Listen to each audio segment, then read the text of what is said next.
오늘 2024년 10월 23일입니다.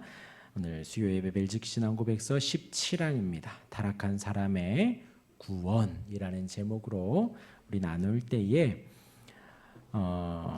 우리 먼저 17항을 한번 같이 읽어볼까요? 우리는 시작. 우리는 은혜로우신 하나님께서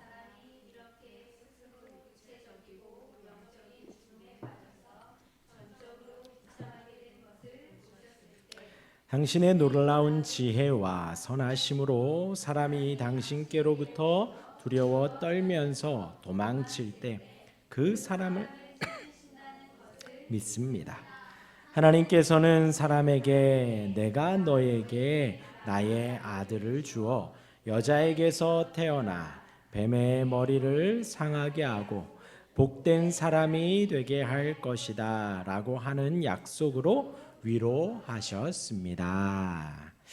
17항입니다. 제목과 같이 타락한 사람을 하나님께서 구원하신다라는 내용입니다. 오늘 예배 올라오기 전에 미국에서 카톡이 왔는데 미국에서도 지금 보고 있겠죠. 그리고 서울에서도 아마 보고 있을 것이고, 또 어디서 또 보고 있을까요? 러시아에서도 볼까요? 터키에서도 볼까요? 기대하고 있습니다. 잘 나오겠죠. 우리 지난주에는 16항 선택과 유기에 대해서 나누었습니다. 예정의 교리이지요. 하나님의 은혜가 얼마나 큰지 나누었습니다. 하나님께서 택한 자들과 함께 한다 했습니다. 우리가 항상 경험하지는 못하지만 하나님이 택한 자들과 함께 합니다. 우리가 그것을 믿지요. 때로는 멀리 계신 것 같지만 그렇지 않습니다. 하나님께서 택한 백성들과 항상 함께 하십니다. 그 하나님은 변하지 않습니다. 우리 사람은 변하지요. 우리의 결심도 변하고 우리의 욕구도 변하고 식욕도 변하고요. 외모도 변하고 많은 것들이 변합니다. 그러나 우리 하나님은 변하지 않으십니다. 그 하나님이 우리를 택하셔서 구원을 시작하셨고 지금 이루고 계시고 완성하실 것입니다. 하나님의 택하신 백성들을 향하여서 타락했었던 우리를 하나님이 어떻게 하셨는지가 오늘 말씀입니다. 우리 17항의 시작은 이렇습니다. 은혜로우신 하나님께서 합니다.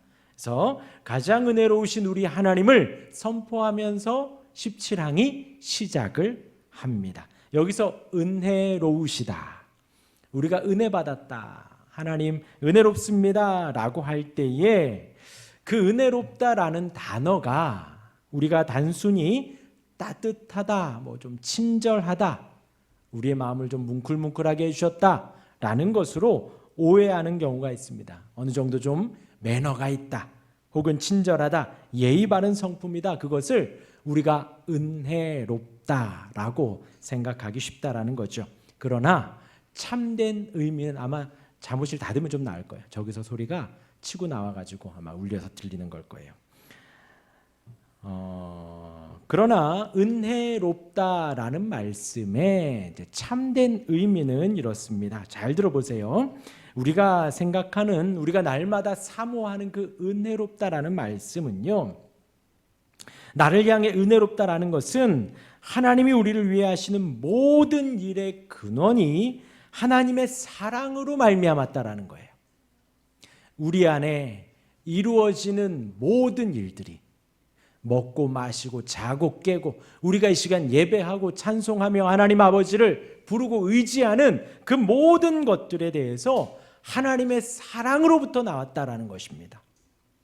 곧 내가 한 어떤 일에 대해서 하나님이 반응하신 것이 아니라 하나님의 100% 사랑 가운데에서 우리 가운데 역사하신 것이다라는 거예요. 그러므로 하나님께서 죄인들을 위해 하시는 모든 일들의 근거가 오직 예수 그리스도의 이름에 있다라는 거예요. 그게 하나님이 은혜로우시다는 것입니다. 그러니까 재헌이가 이랬기 때문에, 재환이가 이랬기 때문에, 하준이가 그렇게 했기 때문에 하나님이 사랑을 베푸시고 은혜를 베푸시고 하나님이 함께 하시고 인도하신다라는 것이 아니라 그 그 근거가 어디라고요? 하나님의 사랑이고 그 기준이 뭐라고요? 예수 그리스도의 이름이라는 것입니다. 그게 은혜로우시다라는 거예요. 죄인들은 그 결국이 뭐죠? 형벌입니다. 죄인들은 지옥입니다. 죽음이에요. 하지만 그런 우리를 위해서 하나님이 지금까지 베풀어 주신 그 모든 것들을 우리는 은혜롭다라는 거예요. 우리가 보잘것없지만, 우리가 허물이 많지만, 우리가 연약하지만 그럼에도 하나님이 우리와 함께 하시고 우리를 인도해 주시고 우리를 붙들어 주셨다라는 것이 은혜롭다라는 것입니다. 그것이 하나님의 은혜로움이에요. 그래서 여기서 우리가 우리의 원래의 모습, 하나님, 저와 여러분들 지난주에 우리 선택했다라고 했죠. 택하기 그때의 우리의 모습 우리가 잠깐 보게 되면요, 타락한 사람의 구원, 우리 타락한 사람이 어떠한 사람인가 보면 이렇습니다. 창세기 3장 1절에서 5절까지를 좀 보면요, 우리 한번 1절 한번 같이 읽어볼까요? 시작. 그런데 뱀은 여호와 하나님이 지으신 들짐승 중에 가장 간교하니라. 뱀이 여자에게 물어 이르되 하나님이 참으로 너희에게 동산 모든 나무의 열매를 먹지 말라 하시더냐. 누가 지금 말을 걸었다고요? 뱀이요. 사단이 뱀의 형상을 하고 여자에게 말을 겁니다. 뭐라고 하지요?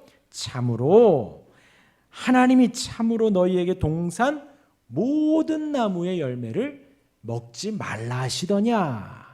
이 말이 맞나요? 틀리나요? 틀려요.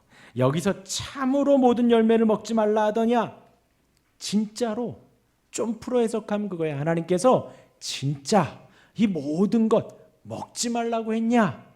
틀린데 이렇게 말을 한 거예요. 하나님이 정말 그렇게 말했니? 하나님이 그렇게 옹졸하신 분이지? 라고 말을 하는 것입니다.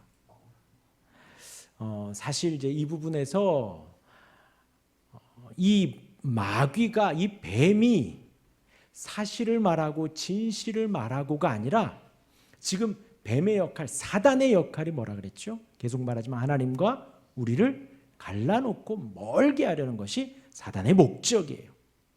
지금 사단이 간교하게 싹 와가지고 하는 말이 정말 이 모든 나무의 열매를 먹지 말라고 했니? 그 다음에 뭘까요? 요즘 언론으로 말하면 아니면 말고 이거예요. 그러니까 하나님 그냥 이슈로 그냥 한마디 툭 던지는 거예요. 이 여자가 무나 이 여인이 반응을 하나 안 하나 한마디 툭 던집니다. 그런데 정말 그렇게 먹지 말라 하더냐? 라고 말을 하니 그러자 여자가 말을 합니다. 우리 2절 같이 한번 읽어볼까요? 2절 읽겠습니다. 시작. 여자가 뱀에게 말하되 동산나무의 열매를 우리가 먹을 수 있으나 동산 중앙에 있는 나무의 열매는 하나님의 말씀에 너희는 먹지도 말고 만지지도 말라 너희가 죽을까 하노라 하셨느니라. 그래서 뱀이 거짓말로 한마디를 툭 던졌는데 여자가 물은 거예요. 이것이 사실이고 아니고 중요한 게 아니라 괜히 그 말을 던져서 하나님에 대한 오해를 하게 하고 하나님에 대한 잘못된 생각을 갖게 한다는 거죠. 그 한마디가 사실인지 아닌지는 사실 중요하지 않아요. 다만 그 한마디를 하면서 여자가 좀 혼란스럽게 조금 힘들게 그건가 아닌가 말하게 한다라는 거죠. 거기에 있어서 여자가 아주 중요한 말을 하지요. 여자가 뱀에게 말하되 동산나무의 열매를 우리가 먹을 수 있으나 중앙에 있는 나무의 열매는 하나님의 말씀을 먹지도 말고 만지지도 말라 죽을까 하노라. 여기서 이제 세 가지가 나오는데 하나는 여기에서 우리가 라는 단어가 나와요. 그리고 나서 너희가 먹지도 말고 만지지도 말라. 또 마지막으로 죽을까 하노라. 이게 지금 틀려졌어요. 먼저는 여기에서 먹지도 말고 만지지도 말라.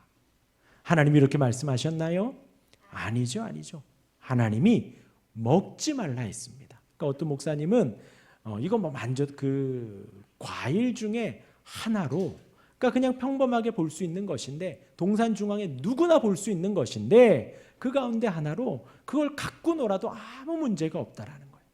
그냥 단지 먹지 말라라는 약속을 했는데, 뱀의 그 꼬임에 넘어가 이 여인도 헷갈리기 시작을 하는 거예요. 먹지도 말고 만지지도 말라. 근데 그렇게 하면 어떻게 된다고요? 죽을까 하노라. 하나님은 뭐라 그랬어요? 정령 죽으리라. 진짜 죽는다. 너희들 큰일 난다. 엄청 하나님이 강조해서 경고를 했음에도 불구하고 이미 마귀의 꼬임에 넘어간 그들이 죽을지도 모른다 했어 라고 답을 한 거죠. 근데 여기에서 중요한 단어가 하나가 이제 우리가예요.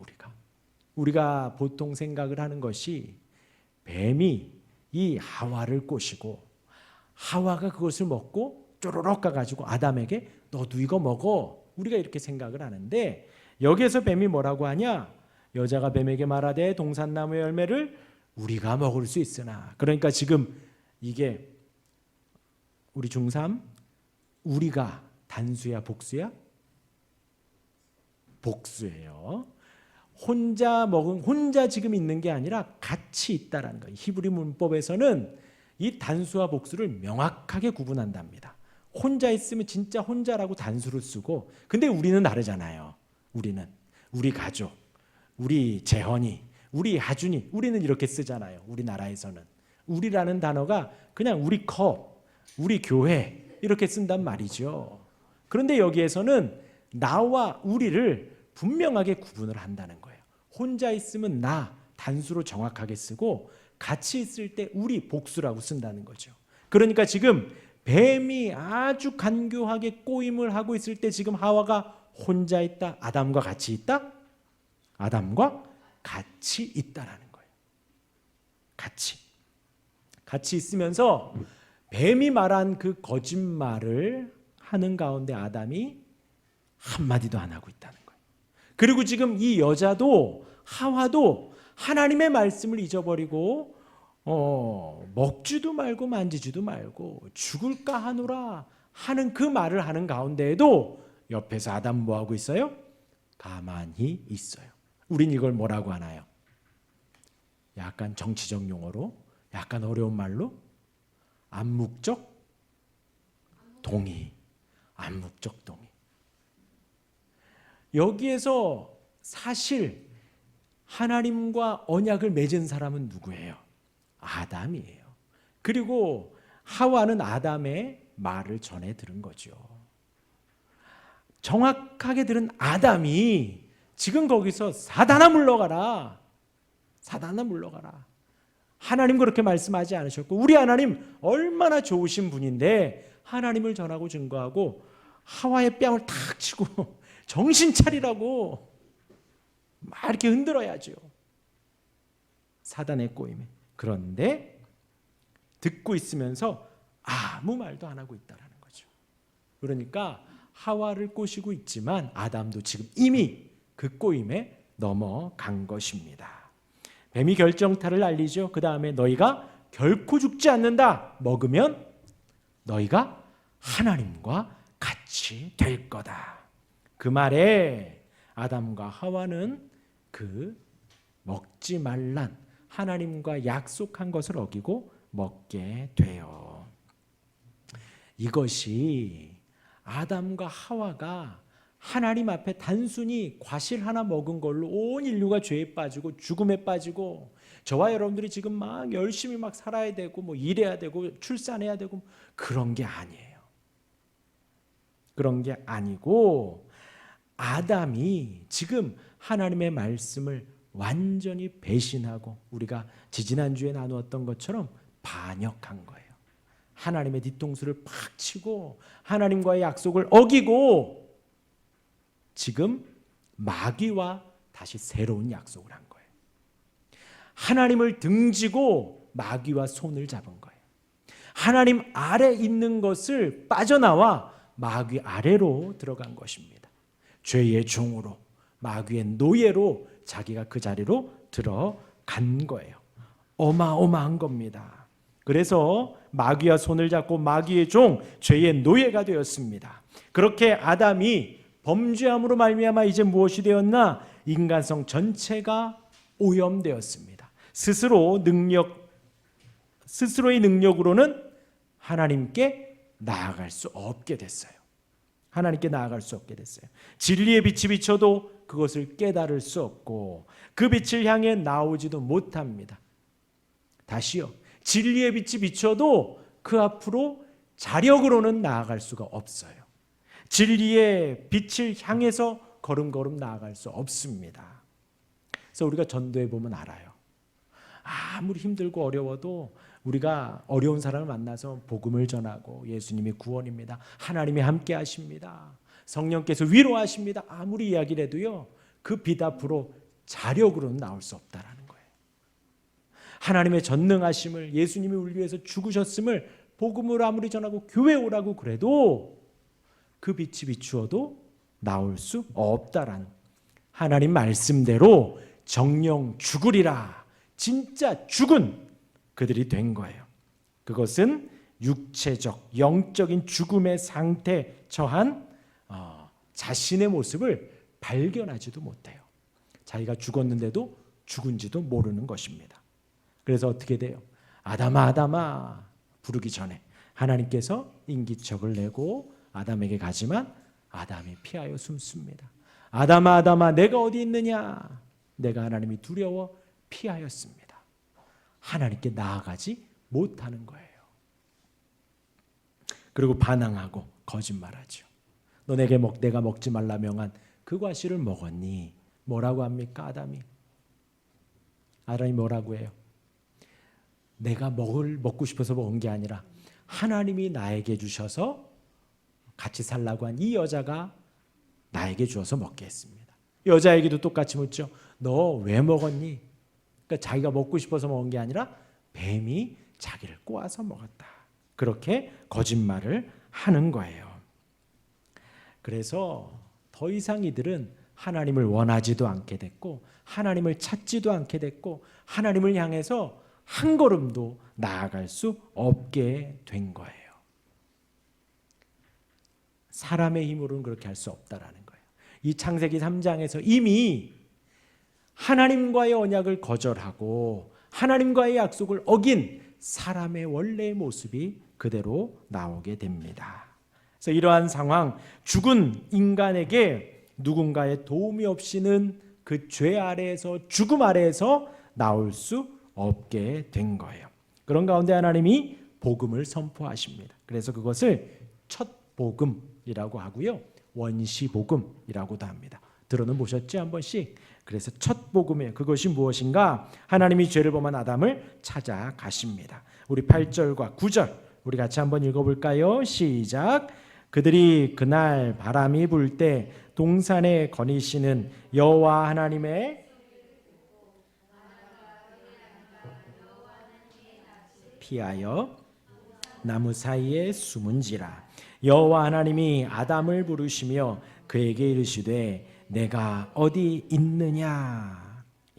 방금 말씀드린 대로 피하여 숨고 부를 때에도 바로바로 이렇게 나오지 못하는 거예요. 어떤 게 느껴지시나요? 하나님의 사랑이에요. 하나님의 인자하심이고요.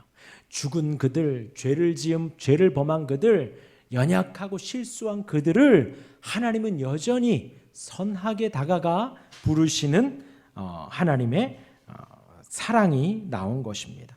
이것이 하나님은 최고의 선이십니다라는 거예요. 모든 선이 흘러나오는 원천. 그 약속 하나, 그것을 어겼는데 하나님은 화를 내시거나 역정을 내시거나 바로 혼을 내시는 것이 아니라 그를 찾아가 물으시고 그 답을 듣고 또 물으시고 그 답을 듣고. 왜요? 사람이 하나님의 형상대로 만들어졌기 때문에. 우리 같으면 벌써 혼내도 몇 번을 혼냈죠. 너 그거 먹지 말라고 그랬는데 왜 먹었니? 왜 그런 잘못을 했니? 우리야 그러하지만 우리 하나님은 사랑 그 자체이시고 선 그 자체이시기에 그렇게 찾아가 부르시게 됩니다. 비참한 처지에 떨어진 아까 말씀드렸죠. 자력으로는 하나님께 나아갈 수 없습니다. 우린 그것을 비참한 존재라고 하는 거예요. 그 비참한 그들을 하나님이 찾아가십니다. 찾아가셔서 구원하려고 합니다. 근데 사람은 피하지요. 피합니다. 그런데 여기에서 하나님이 중대한 선언을 하십니다. 방금 말씀드렸어요. 하나님을 등지고 마귀 아래로 들어갔어요. 하나님과의 약속을 깨고 마귀와 약속을 한 거예요. 마귀와 결탁이 된 거예요. 하나가 된 거예요. 그런 사람을 하나님이 찾아가셔서 중대 선언을 이제 하시는 거예요. 창세기 3장 15절입니다. 우리 같이 한번 읽어볼까요? 시작. 내가 너로 여자와 원수가 되게 하고 내 후손도 여자의 후손과 원수가 되게 하리니 여자의 후손은 내 머리를 상하게 할 것이요 발꿈치를 상하게 할 것이니라 하시고, 이 선포가 이제 아담과 하와 죄 아래 저주 아래 있는 그들을 건져내 주었다라는 거예요. 하나님의 나라 가운데로 인도해 주었다라는 거예요. 그것이 인류의 죄를 범한 인류의 복음의 시작이 되어지는 것입니다. 성경에 나온 첫 번째 복음이에요. 첫 복음이라고 하고 원시 복음이라고 합니다. 이 복음의 내용은 여자의 후손으로 우리 잘 알고 있어요. 여자의 후손 누구요? 예수 그리스도. 우리 인생의 모든 사람들은 다 일반적인 방법으로 태어났습니다. 엄마와 아빠 사이에 태어났어요. 그렇게 다 일반적인 방법으로 태어나지만 우리 예수님만이 일반적이지 않은 방법으로 태어나셨습니다. 성령으로 잉태되어 동정녀 마리아에게서 태어났죠. 그래서 예수님만이 유일하게 여자의 후손이라고 인류 가운데서 불러지는 거예요. 그 여자의 후손이 예수님이 이 땅에 오셔서 십자가에 달려 죽으시고 3일 만에 부활하시고 승천하십니다. 그의 백성을 구원해 주시는 거죠. 그 여자의 후손을 마귀의 후손이 공격을 하지만 어디만 공격한다고요?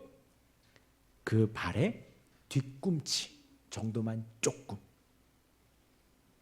저는 자꾸 이 발의 뒤꿈치 하면 각질이 떠올라서 발의 뒤꿈치만 조금 아프게 잠깐 한다는 거예요. 그러나 여자의 후손은 마귀의 후손의 어디를요? 머리를요, 머리. 가장 치명적인 상처를 주고 가장 위험한 그곳을 공격하여 여자의 후손이 마귀를 완전히 파멸한다라는 거예요. 이것이 바로 복음입니다.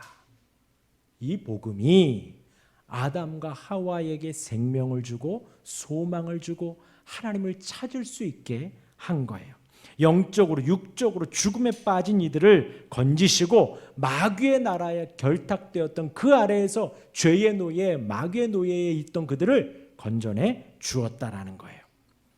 하나님을 피해 두려움 가운데 있는 그들을 아담과 하와를 위로하셨습니다. 그래서 그들은 이제 여자의 후손을 기다리며 신앙생활을 해 가는 거예요. 그것이 바로 첫 복음입니다. 그리고 이어서 사랑의 언약이에요. 첫 말씀, 첫 복음에 이어서 하나님은 계속해서 사랑의 언약을 이루어 가십니다. 그래서 하나님의 나라라고 하죠. 천국이 그렇게 시작이 된 거예요. 마귀의 나라 가운데 아담과 하와를 건져서 하나님의 나라가 그렇게 시작이 됩니다. 그리고 하나님의 나라의 복음, 또 사랑의 언약, 예수 그리스도의 구속사적 언약이 성경 전체의 중심 맥으로 흐르게 되는 것입니다. 하나님이 낙원에서 아담과 하와에게 약속한 언약을 그 사랑의 언약, 생명의 언약이라고 부르고, 하나님은 그 놀라운 지혜와 선으로 언약을 어긴 그 죽음에 빠진 그들을 구원하시기로 했다라는 거죠. 그것을 하나님은 기뻐하십니다. 이게 중요해요. 하나님은 그들을 그 사역을 기뻐하신다는 거예요. 아담과 하와를 건져냄을 기뻐하시고요. 저와 여러분들을 구원하시는 것을 하나님은 기뻐하셔요. 제가 오늘 이제 누가복음 말씀을 보는데 하나님의 나라를 구하라는 거죠. 하나님의 나라를 구하면 하나님이 주시기를 기뻐하신대요. 기뻐하신대요. 얼마나 우리에게 감격적인 은혜인지 모릅니다. 우리가 아무리 아이가 이뻐도 밥을 해주고 뭘 해줄 때 기쁨으로 줄 때가 있지만 속상하지만 줄 때도 있어요. 정말 주기 싫지만 줄 때도 있고요. 우리의 마음은 그렇다라는 거죠. 그러나 하나님께서는 이 아담과 하와를 구원하시는 가운데 그 첫 복음을 허락하시고 하나님의 구속사적 은혜가 성경 전체에 흐르는 가운데 하나님의 기쁨을 이기지 못하신다라는 거예요. 그리고 그 은혜가 저와 여러분들에게도 있어서 우리가 이 시간 예배하고 구원의 은혜를 높이며 살아계신 하나님을 예배하고 찬송하고 말씀을 듣고 우리의 신앙생활하는 그 하루하루의 삶을 하나님이 기뻐하신다라는 거예요. 너무나도 기뻐하시고 즐거워하시고, 그래서 하나님은 그 약속을, 아담과 하와에게 한 그 첫 복음의 약속을 계속해서 이어가십니다. 가인이 아벨을 죽였을 때에도 셋을 허락하시며 그 구원의 계보를 이어가시고, 온 세상이 죄악 가운데 빠져 있어서 하나님이 물로 심판할 수밖에 없는 그때에도 하나님은 약속을 기억하셔서 노아를 살려두시지요. 노아를 통하여 제2의 인류를 허락하시고 하나님은 계획 가운데 아브라함을 택하십니다. 아브라함을 택하셔서 사라를 만나게 하시고 100세 때까지 아브라함에게 믿음을 주시고 아브라함으로 하여금 하나님을 잘 섬기는, 하나님이 의로여 옳다 여기시는 그 믿음을 아브라함에게 충만하게 주십니다.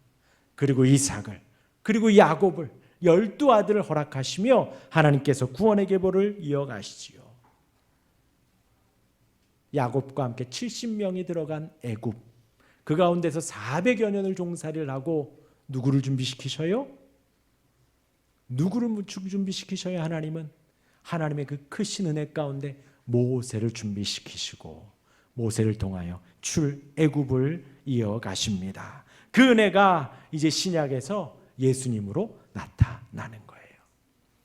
때가 참에 그 하나님의 사랑의 언약의 절정이지요. 구약에서 약속한 모든 그 메시아 그리스도가 신약의 예수님으로 이 땅에 오시게 된 것입니다. 이 모든 것이 하나님의 사랑의 언약이고 은혜의 언약입니다. 중요한 것은요, 예수님이 이 땅에 오신 것이 새로운 것이 아니라는 거예요. 이 원시복음, 첫 복음에서부터 하나님의 그 넘치는 기쁨 속에 사랑의 언약을 하신 그것이 신약에까지 계속해서 이어진 것입니다. 그 언약의 중심에는 예수님이 있고 그리스도가 있습니다. 그래서 아담과 하와는 그 3장 15절로 위로를 얻으며 신앙생활을 했고요. 구약에 있는 모든 사람들은 하나님께서 메시아를 보내주신대 하는 그 메시아를 기대하며 신앙생활을 했고요. 신약에 있는 성도들은요, 오신 그 메시아를 바라며 신앙생활을 했고, 저와 여러분들은 어떠한가요? 2000년 전에 오신 그 예수님, 부활하신 예수님을 바라며 신앙생활을 합니다. 그리고 다시 오실 주님을 기대하며 그것이 우리에게 위로가 되어지지요. 그것이 바로 사랑의 언약이 계속해서 이어지는 것입니다. 그리고 이제 벨직 신앙고백서는 이렇게 타락한 인류를, 타락한 인생을 구원해 주시고 언약 가운데 인도해 주심을 27항에서 선포하고 이제 18항에서 그 언약의 절정, 성육신하신 하나님의 아들 예수님에 대해서 또 이야기를 하고 있습니다. 저와 여러분들을 하나님이 찾아오시고 구원해 주셨어요. 그런데 어느 때예요? 어느 때에? 우리가 착한 일 했을 때? 우리가 예배했을 때? 우리가 기도를 많이 했을 때? 아니에요. 우리가 원수 되었을 때에, 하나님의 말씀을 어기고 하나님을 모른다 하고 하나님을 욕하고 하나님의 원수로 있을 그때에, 아니죠. 우리가 아직 태어나기도 전에 우리 예수님이 이 땅에 오셔서 우리를 위해 십자가를 지셨다라는 거예요. 마찬가지죠. 아담과 하와, 하나님과의 그 하나의 약속. 에덴 동산에서 왕으로 살았습니다. 하나님으로 살았습니다. 거의 하나님으로요. 모든 음식을 다 먹을 수 있었고 동물들을 컨트롤했습니다. 넌 여기서 살아라. 너희들이 싸우지 말아라. 너희들은 여기서 살아라. 마음대로 살 수 있는데 그 한 가지 선악을 알게 하는 그 과실 하나를 먹게 됩니다. 하나님을 등진 거죠. 아까 말씀드린 뒤통수를 제대로 친 거예요. 반역한 것입니다. 그 아담과 하와를 향해 하나님 화내지 않으시고 찾아가셔서 아담을 부르시며 그에게 복음을 주신 것. 마찬가지로 저와 여러분들을 찾아오셔서 기쁘신 은혜 가운데에 지금 신앙생활할 수 있도록 인도하셨으니 타락한 우리를 구원해 주신 것입니다. 그 하나님을 온전히 바라며 감사하고 그 하나님을 온전히 바라며 기쁨 속에 또 다시 오실 주님을 바라며 소망 가운데 위로를 얻으며 신앙생활하는 우리가 되기를 주님의 이름으로 축원합니다. 아멘.